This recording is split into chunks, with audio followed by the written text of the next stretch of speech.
Hi, thanks for joining me again. Today I wanted to talk to you about mark making and drawing.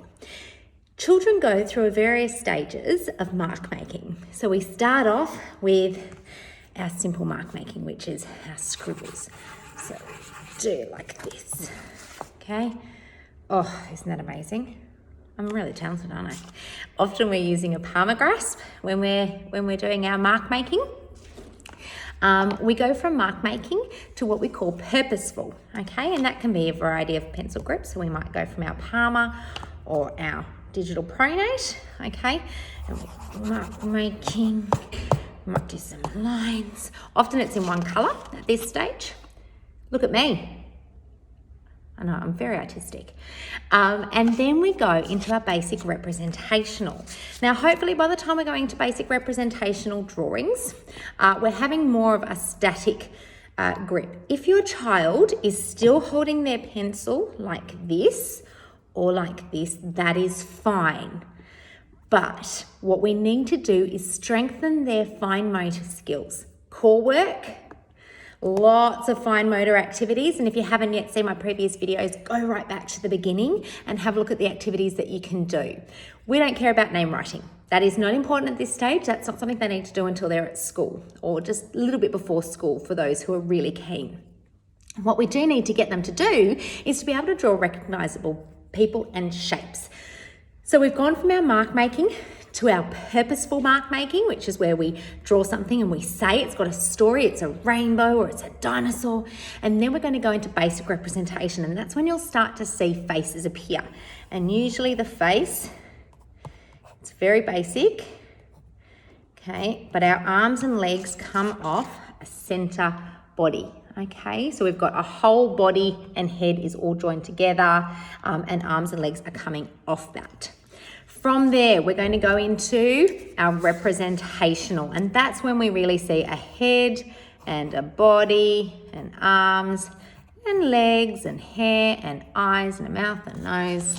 We know how it looks, and I'll tell you a lovely story.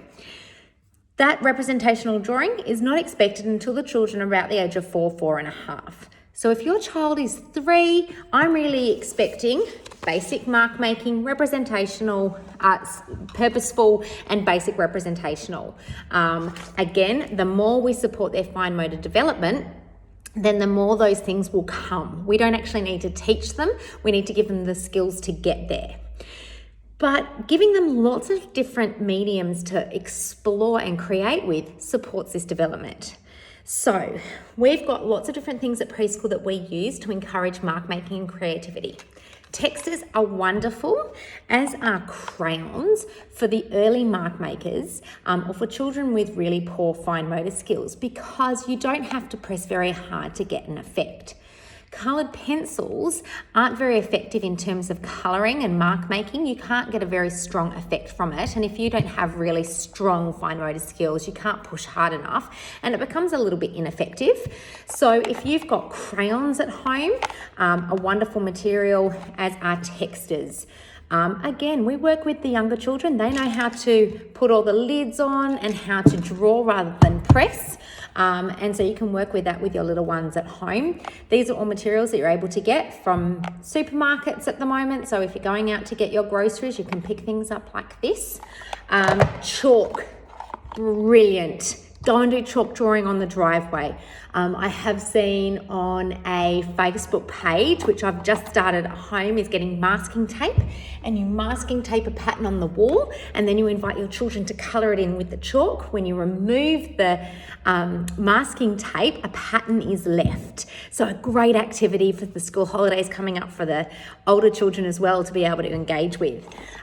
This big fat chalk is great to be able to support that whole arm development, which will strengthen up our skills. It's also really satisfying to draw with chalk, but you can also draw with wet chalk. So giving them a small tub of water to dip in and to draw with.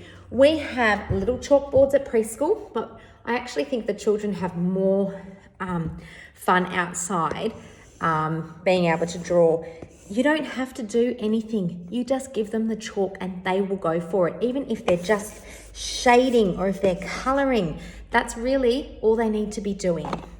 Other things that you can use with your children, old envelopes. If you're getting envelopes in the mail, children love to be able to draw and pop things in envelopes. Not everyone has the ability to post things, but that is one thing we're doing at our home, is that we're actually writing letters to people, and then we're able to go up and post them in the post box, which is a great little get out of the house activity. And also, who doesn't love getting a little letter in the mail? But they can just post it to their brothers and sisters, they can post it to themselves, post it to mum and dad, just pop it even in your home letterbox. That's a lot of fun.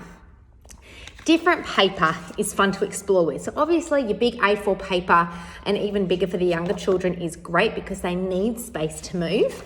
But then smaller paper for the older children to be able to draw little pictures. And lined paper, fantastic. Even the youngest children will actually mimic writing by using the lines. I've got any old lined paper at home. Different materials such as whiteboards and a whiteboard marker. Fantastic for exploring our pre-literacy skills. You can practice writing your name because we can easily rub it off. The children often will engage with whiteboard markers. And even other things like highlighters, pencils, pens, anything that they can explore. Set up some rules that you've got at home, especially if you've got younger children. You can say, we're only drawing up at the table. We've got a special box that our drawing things go in, and we're only going to draw when mummy or daddy says.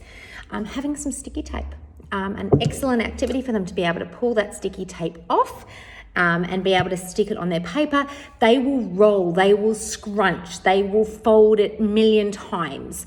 But these are the kinds of things that not only support our fine motor skills, it's not only engaging them in learning, but most importantly, it's giving children a chance to be creative, to be engaged, and to be involved in open-ended play. For now, stay safe, take care, and I'll see you real soon. Bye-bye.